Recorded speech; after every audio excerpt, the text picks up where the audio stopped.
One of the most powerful things to me about your book is like a celebration of the power of no, which is it's personally extremely hard for me. I have a hard time saying no to any number of things in my life, from one last glass of wine to a new volunteer gig that I don't have time for. Can you talk a little bit about how you use that idea, especially during the holidays? One more thing I have to add that I do, because my husband wants to divorce me over it. I'll even say yes to 2 social engagements in one night. Yeah. I'm like, we'll go, we'll spend an hour and then we'll go to the next one. And he's like, are you even kidding me? Like, when have we ever succeeded at doing that, first of all? Right. Anyway, Because you over always to you. get to the second one so much later than you think you're going to be there, right? Or you never make it, and you you're the rude person who said yes, and then you never show up. Alana, when you do that, do you enjoy it? Do you enjoy both events? No. Okay. And that's our starting point to where we need to say no. We need to start asking those questions. Not only what are we going to do, but why do we do this? Do we actually enjoy it at the end of it? And the no came from my first book. I wrote about contentment in the book, This Book Won't Make You Happy. And I was listening to Shonda Rhimes' book, A Year of Yes.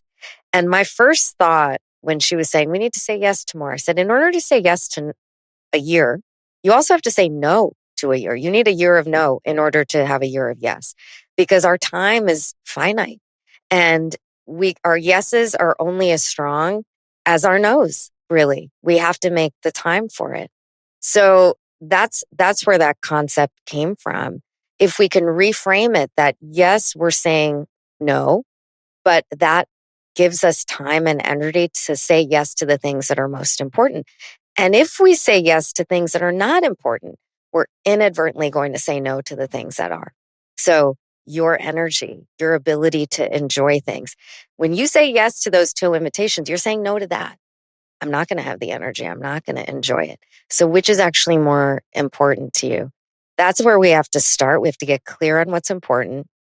We have to get clear on how we feel in the things that we say yes to. And then it makes it a little bit easier to say no. And for me too, I'm at the point where one kid has gone to college. My second one will be applying to college next year. I know my time is finite with everybody in my house. And that has made it easier for me to say no to things that are less important. I want the energy. I want the presence for my family in front of me here while I have that gift in front of me. Because now I know how fleeting it is having one already out the door.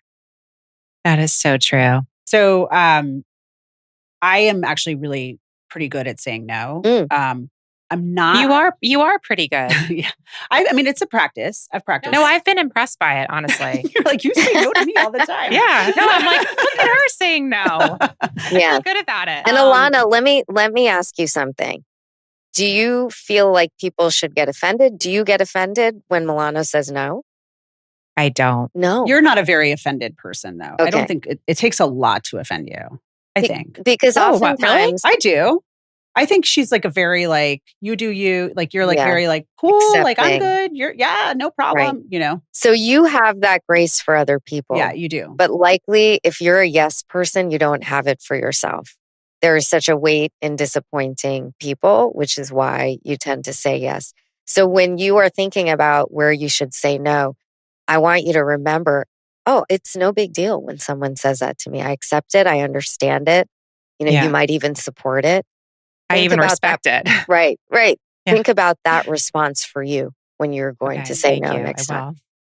Like that someone else might respect you instead of being disappointed. That's very good. So what I was going to say is I don't have a problem saying no a lot of the time.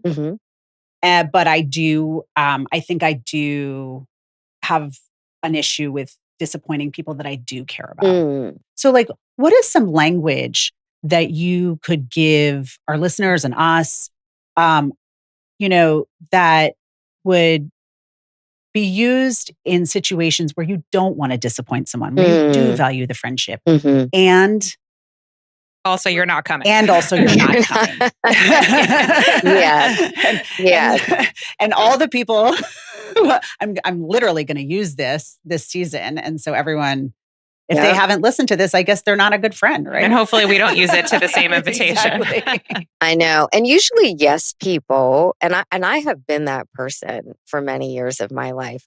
We feel like we have to give them a long, convoluted, worthy explanation of why we're saying no, in order to feel like you've connected and preserved the relationship. And you really don't have to do that. That's an issue that we have to work on ourselves to be okay with not offering that.